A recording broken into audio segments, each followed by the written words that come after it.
everyone. Today I am going to tell you about अगरबत्ती। अगरबत्ती के विषय में आज हम बात करेंगे, जिसमें आप सामने देख रहे हैं पिक्चर। अगरबत्ती कैसे इस फिगर में आई और अगरबत्ती कैसे बनती है, क्या क्या चीज़ यूज़ होती है। और we are very happy to tell you about agarbatti because we use agarbatti at our auspicious days and spiritual days, and daily base also we use agarbatti for worship God. तो अगरबत्ती का जो use है बहुत ही बेहतरीन है, और अगरबत्ती की जो एक स्मेल होती है वो उसकी जो इन्हेंस होती है एटमॉस्फेयर में, वो बहुत ही वातावरण जो है एटमॉस्फेयर है उसको बहुत क्लीन करती है। एक सेंट एसेंस को पूरा सराउंड, आप जहाँ रहते हैं वहाँ सराउंडिंग में एसेंस को फैलाती है। तो अगरबत्ती का यूज़ बहुत है, लोग हर तरीके से यूज़ करते हैं अगरबत्ती का। कुछ अपने रूम में जला करके उसके एरोमा को अपने रूम में फैलाते हैं, कुछ लोग अपने टेम्पल में जला करके उसके एरोमा को पूरे घर में फैलाते हैं। तो इस तरीके से इसकी प्यारी सी स्मेल होती है, एरोमास होती है, उसके लिए अगरबत्ती का यूज़ किया जाता है ऑस्पिशियस डे में और डेली रूटीन में और स्पिरिचुअल्स में, टेम्पल्स में इसका यूज़ किया जाता है। किसका? अरे जी, अगरबत्ती का। तो आज हम बात करेंगे अगरबत्ती के विषय में। तो अगरबत्ती पे एक इतनी प्यारी सी पोयम है। धूप की लहरों में बसी कहानी, सुगंध की मधु रेशमी रवानी, रात की चांदनी से भरी रौनक, अगरबत्ती की महक से हर मन को भाती, धुएं की परतें तितली सी उड़ती, आध्यात्मिक प्रार्थनाओं में गहराई सी लाती, चंदन की सूंध, लौंग की मिठास, रूप और रंग से दूर बसी एक अनमोल आवाज, मंदिर के दीवारों में पूजा की रीत में अगरबत्ती जलती, मन को देती संजीवनी प्रीत। हर धुएं की लहर में है प्रेम की बात, मनोबल की गहराई ये महका देती है साथ, शांति की आभा, ध्यान की गहराई, अगरबत्ती के संग हर पल में सुकून की परछाई, हर सुबह हर शाम हर प्रार्थना की छाँव, अगरबत्ती की महक से बस जाता है सच्चा स्वागत। कितनी प्यारी सी पोयम है। In the quite dark embrace, अगरबत्ती gentle trace wears its way through the morning air, woving fresh fragrance everywhere. Its smoke trendy dance and swag through the stillness of the day. A scratch ritual soft and deep in the every beat a promising keeps. A hint of sandal, rose or spice, unveiling words of peace and wine. Each fragrance of burning, and it is a prayer, a silent friend. In temples, homes where shadows play its warmth, and the lights softly still, and the gunning of thoughts to the train quiet seas. What is whisper on the breeze? Beautiful poem, yes. अब अगरबत्ती के विषय में बात करते हैं। अगरबत्ती also known as incense stick are a traditional and the popular form of incense that used in various culture for the spiritual and the religious and aroma purpose. Composed and its composition, base material which use it to make agarbatti, scented and stick. That is, first they use bamboo stick. Most agarbatti sticks have a thin bamboo stick as a core aroma which the incense mixture is applied. This provision structure and make it easier to handle and burn the incense.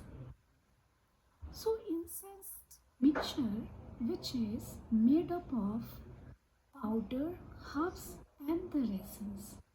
The incense mixture often include a powder herbs, spices and the resins and the essential oils. So common ingredients are sandalwood and the agarwood, oat, clove and the cinnamons. And the binding agents which they use for preparing agarbatti on enhanced stick, that is natural gums or the scratching are used to bind the enhanced mixture to the bamboo sticks. Fragrance oil which they use, this is essential oil and the aromatic compounds are added to give the enhanced incense at the expected scents, and these can be natural sandalwood or the jasmine or the synthetic they use to prepare scented stick. A type of agarbatti we use, that is traditional agarbatti. It is made using a natural ingredients and the often used in religious and the spiritual practices. And these are typically handcraft and made have a complex layer sandals. And the dhupatti is a typically small form and they do not use a bamboo small thin stick for preparing dhupatti. They do not use bamboo thin stick to prepare dhupatti. So the basic ingredients are same, similar to the agarbatti, but without a bamboo core. And they are gently thicker and have a more incense fragrance. And the core, that instead of stick, some incense is a shape into the core, and these are usually similar but burn longer and provide a different burning experience. So these cones are coming during our Diwali festivals. They you can see in everywhere during our Diwali festival cone agarbatti. So what is the use of that? So religious and spiritual practices commonly used in Hindu, Buddhism and Jain rituals. And incense is often burning that prayer and the meditation and the other spiritual activities to pure the environment and enhance focus. Aromatherapy center, that scents are believed to have therapy purpose properties. For example, lavender is used for relaxing, and the jasmine, rose flavors also come in their agarbatti. And the peppermint can also involve it into this therapies. And the culture and the social events. Incense is used in various culture ceremonies and the social gathering to create a pleasant atmosphere. And the air freshness also. Incense sticks are also used simply to fresh the air and create a pleasant fragrance in homes and space their use. Preparation and its product. The blending and ingredients are a mixture according to that specify uh, receptions to that achieve the desired fragrance profiles. Application that the mixture is applied to the bamboo stick or the shape into the cone form. Drying is that for the liquid they use to prepare that sticks and dhupati. After that, the process comes into a drying. The sticks and the cone are dried throughout that ensuring them the burn properly. So drying process is also very important for preparing agarbatti, dhupatti, and the safety that the other form also come that in same things should be that burning is a ventilate that areas to avoid inhaling and exhaling smoking. Some during the means those are us in senior stages. For them, the agarbatti and the dhupati aromas and the smokes are very harmful for the breathing. So that they should also avoid to burn agarbatti and dhupati to protect our lungs. So they have to avoid to burn agarbatti and dhupati. Allergy process means that some people may have sensitive skins or sensitive nose smoking, and so that essential to be the mindful of its use, especially in closed space. So we can say that means agarbatti several both practical and the authentic means purpose that playing a significant role in various culture and the spiritual practices around the world, especially when they use a very grand gathering. There they perform pujas. So pujas on that they use more amounts of agarbatti and dhupatti for puring the atmosphere surrounding. And for the seniors, these smokes are very harmful for their lungs. So that there they use that during the Durga Puja, during the Saraswati Puja, during the Ganesh Pujas, and like that festival, they mostly celebrate in a large scales. So they have to avoid means they have to use very little amount of agarbatti and dhupatti to protect our seniors' lungs and to protect their lives also. If they want, so you have to burn it agarbatti and dhupatti. If they don't want, so you have to avoid it. Otherwise, you have to use it little bit that for a fragrance. But most pandals, I saw I saw that they use a lots of agarbattis, lots of dhupatti for aroma, for smoke, for literally it is very difficult to take breathing. literally that is my experience. I go away from that areas where they use a lots of agarbatti and dhoobatti to for aromas and smoking and cleaning their atmosphere. Yes, it is a very suffocated. Means their seniors are there and their children are there. They are very small children. They can't say it that I have a problem while breathing, but they do not understand what is the problem for a small children. They are not able to take breathe properly due to the smoky areas which younger generation are thinking that this is a beautiful aroma surrounding it and this is a very peaceful and very scented area around it.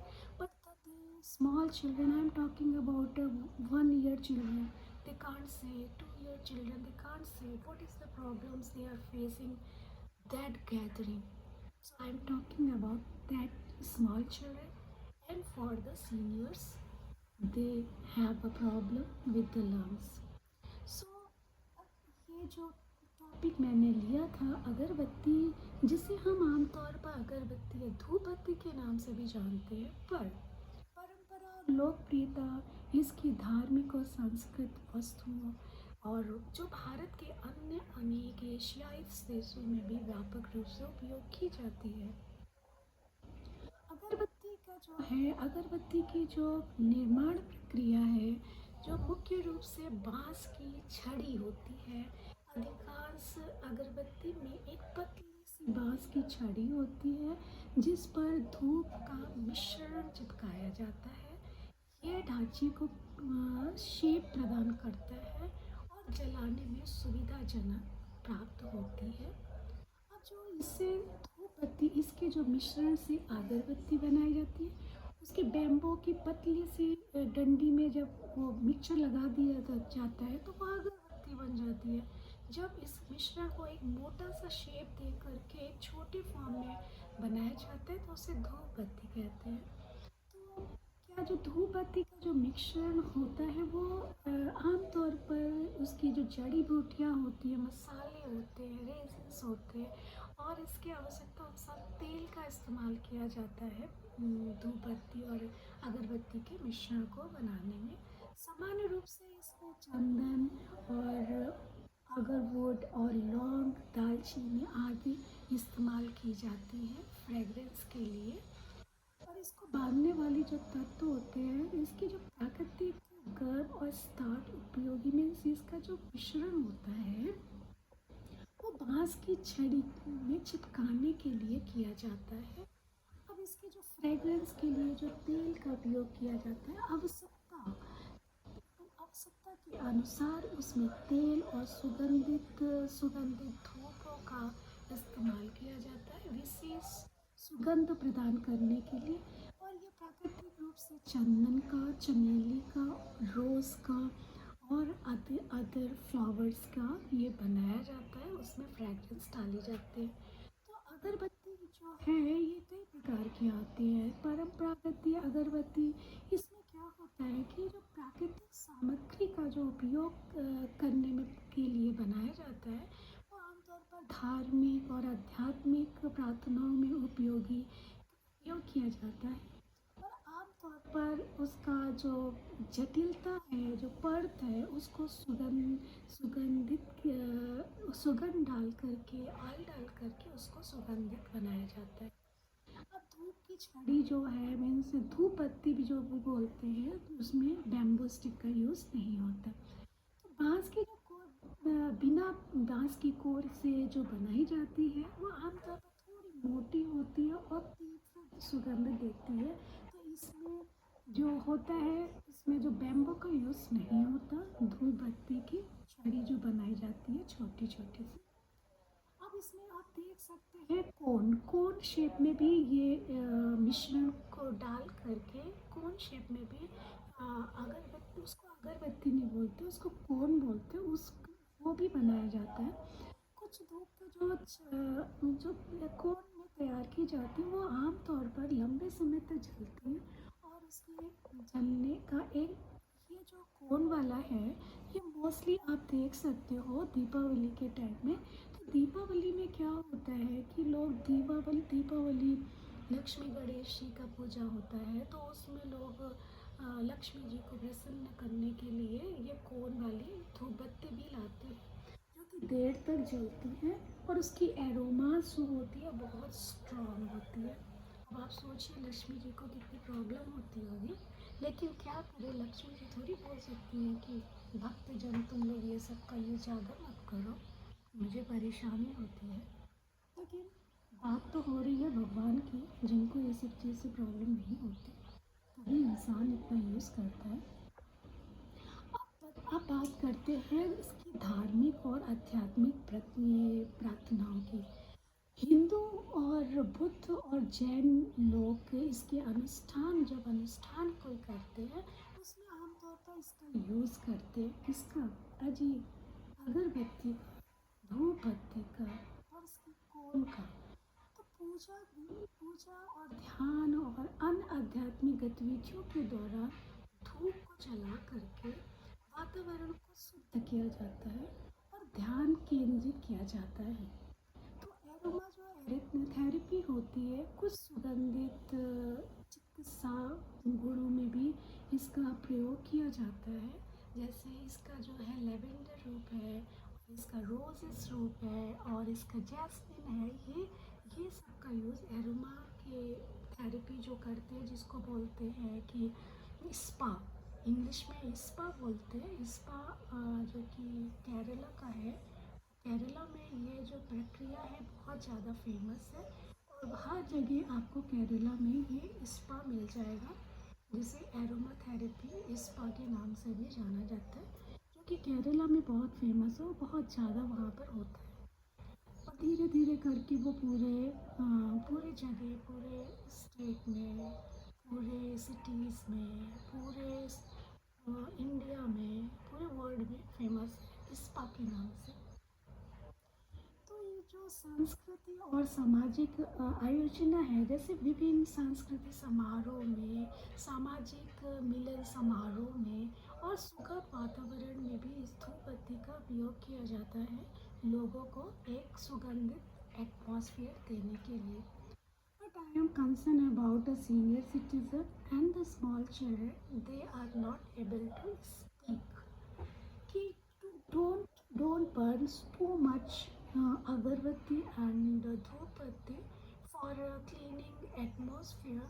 It is not cleaning atmosphere, but if it is a open areas, then it is okay.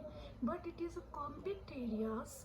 Compact areas means clubhouse and the other areas. There they are celebrating different type of occasions. They use agarbatti and dhupatti. So they have to avoid in compact area. If they are celebrating in compact areas, so they have to avoid. If it is in open areas, then it is okay. तो वातावरण जो है ताजगी भरा हो जाता है। घरों और स्थानों में हवा की ताजगी देने के लिए और सुगंधित सुखद प्रदान करने के लिए धूप बत्ती का उपयोग किया जाता है। इसकी जो निर्माण प्रक्रिया है, वो इसका जो मेन मिश्रण होता है, तो सामाजिक रूप में जो इसका जो मिश्रण तैयार किया जाता है, वो बहुत ही चुन के तैयार किया जाता है, और उसमें क्या क्या चीज़ें डाली जाए उसको चुना जाता है। उसके बाद ही चुनने के बाद में उसको एक एक कैटेगरीज है उसमें डाला जाता है कि ये जैस्मिन वाली अगरबत्ती है, ये रोज़ वाली अगरबत्ती है, ये लेवेंडर वाली अगरबत्ती है। ऐसे करके उनको डिफरेंट कैटेगरीज में रख करके मिश्रण को बनाया जाता है। अब इसमें क्या है, जो मिश्रण में जो बांस की छड़ी पर लगाई जाती है जो इसका मिश्रण, और इसके कोन के भी आकार में भी इसको तैयार किया जाता है। अब आता है इसको सुखाने की प्रोसेस। अब क्या है, अगरबत्ती को पूरी तरीके से सुखाने के लिए रख दिया जाता है ताकि वो ठीक से जल सके, क्योंकि जब तक वो अगरबत्ती सूखेगी नहीं और जब तक कि धूप बत्ती सूखेगी नहीं, तब तक वो ठीक से जल नहीं सकती। इसलिए ड्राइंग प्रोसेस, सुखाने वाली प्रोसेस बहुत इम्पॉर्टेंट होती है। अब इसकी सुरक्षा और सावधानी भी रखनी चाहिए। हर एक चीज़ के मेरिट्स और डीमेरिट्स होते हैं, तो वैसे ही अगरबत्ती और धूप बत्ती की मेरिट्स और डीमेरिट्स भी होते हैं। हवादार जो जगह है, जैसे धूप बत्ती को अच्छी हवादार वाले स्थान पर जलाना चाहिए, ताकि इसकी अत्यधिक धुआं को वो और स्प्रेड कर सके। कॉम्पैक्ट एरिया में इसको नहीं जलाना चाहिए। यदि जलाए तो बहुत कम अमाउंट में जलाए, जिससे जो लोग रहे वहाँ पर आसपास है उनको ब्रीथिंग में कोई प्रॉब्लम ना हो। यदि ये ओकेज़न ओपन एरिया में है तो देयर इज़ नो प्रॉब्लम। सो इसकी जो गुणवत्ता है, जो उच्च गुणवत्ता की अगरबत्तियों में जो प्राकृतिक सामग्री का उपयोग किया जाता है, वो है कि अगरबत्ती को कृत्रिम सुगंध और रासायनिक उपयोग से, रासायनिक क्रियाओं से, रासायनिक कणों से मिलकर बनाया जाता है। अब एलर्जी की प्रोसेस मैं बताती हूँ। जैसे कि कुछ लोगों को जिसके धूप के धुएं से संवेदनशीलता हो सकती है, इसीलिए इसे खासकर बंद स्थानों पर उपयोग करते समय सावधानी बरतनी चाहिए। किसके लिए? अगरबत्ती और धूप बत्ती के लिए। अगरबत्ती न केवल धार्मिक और सांस्कृतिक वस्तु है, बल्कि ये एक पर्यावरण और संवेदनशील जो अनुभव है उसको भी प्रदान करती है। अगरबत्ती का जो इतिहास है बहुत पुराना है। आप इसको कह लेते हैं कि जो प्राचीन भारत की सभ्यता से जुड़ा हुआ है। अगरबत्ती का जो निर्माण है, उपयोग विशेष रूप से हिंदू धार्मिक प्रथाओं में महत्वपूर्ण योगदान हुआ है। और यहाँ पर जो अगरबत्ती के जो प्रारंभ और इसके विकास के जो बारे में जो है कि प्रारंभिक इतिहास इसका क्या था, प्राचीन भारत की सभ्यता में क्या इसका योगदान था, किसका? अजी अगरबत्ती का, धूप बत्ती का। वैदिक काल में जो है अगरबत्ती की शुरुआत का सटीक समय बताना बहुत मुश्किल है, लेकिन इसकी शुरुआत स्वरूप इसका उपयोग जो प्राचीन भारतीय वैदिक काल की पूजा में और यज्ञों में इसका उपयोग किया जाता था। वैदिक ग्रंथों में जो धूप है और सुगंध है और इसके जो पदार्थ उल्लेखनीय है कि क्या क्या पदार्थ डाल करके इसको बनाया जाता था, वही चीज़ें आज भी यूज़ होती हैं। इसके जो ग्रंथों में भी इसके सुगंध का, इसके जो यूज़ होते हैं उसकी प्रोसेस दी गई है। पूजा के दौरान इसका यूज़ किया जाता है। और जो प्राचीन भारत की धार्मिक क्रियाएं थी, उनके सुगंधित पदार्थ जैसे जो गोंद है, रेसिन है, जड़ी बूटियाँ हैं, उनका उपयोग किया जाता था इसे बनाने में। इसके जो पदार्थ थे वो जलने में ईजी हो, ऐसी चीज़ों का उसमें उपयोग करते थे। उसको अच्छे से ड्राइंग करके, अच्छे से सुखा करके यूज़ किया जाता था, क्योंकि सूखी चीज़ है वही जलती है, तो उसको सुखा करके अच्छे से उसका यूज़ किया जाता था। किसका? यही अगरबत्ती और धूप बत्ती। अब मुस्लिम शासक में जो विदेशी जो प्रभाव था, मुगल काल में भी अगरबत्ती का उपयोग किया जारी था। और इस काल के दौरान जो सूफी संत थे, अन्य धार्मिक व्यक्ति लोग थे, वो भी धूप बत्तियों का इस्तेमाल करते थे अपने ओकेजन्स में। और उपनिषद में और भी चीज़ें बताई गई हैं, जैसे कि आजकल व्यापार और उद्योग में भी, कि आज के समय में अगरबत्ती का उत्पादन एक बड़ा उद्योग बन चुका है, जो कि ऑब्वियसली होगा ही, होना भी चाहिए। भारत और अन्य देशों में भी कई कंपनियां अगरबत्ती का निर्माण कर रही हैं, जो विभिन्न सुगंधों और इसके प्रकारों में उपलब्ध है। और जो भारतीय संस्कृति और धार्मिक इसकी जो प्रथाएं हैं, वैदिक प्रसार है, जो अगरबत्ती अब विश्व भर में विभिन्न संस्कृति प्रोग्राम में उसका यूज़ किया जाता है। तो अगरबत्ती का जो निर्माण है एक प्राचीन परंपरा है, जो भारतीय संस्कृति और धर्म अनुष्ठान और विभिन्न अंगों से इसका यूज़ हो रहा है। और ये समय के साथ साथ विकसित हो रही है। फ्लेवर्स, इसके नए नए फ्लेवर्स आ रहे हैं अगरबत्ती में और धूपबत्ती में। तो ये संस्कृत और गतिविधियों के अनुसार महत्वपूर्ण भूमिका निभाती है। कौन? अगरबत्ती और और ये धूप बत्ती। तो आज की जानकारी थी अगरबत्ती और धूप बत्ती के बारे में। आप लोगों को कैसा लगा अगरबत्ती और धूप बत्ती के बारे में जान करके? यदि अच्छा लगा हो तो खुश हो जाइए, नहीं अच्छा लगा हो तो हमारे नए वीडियो का वेट करिए। Thank you.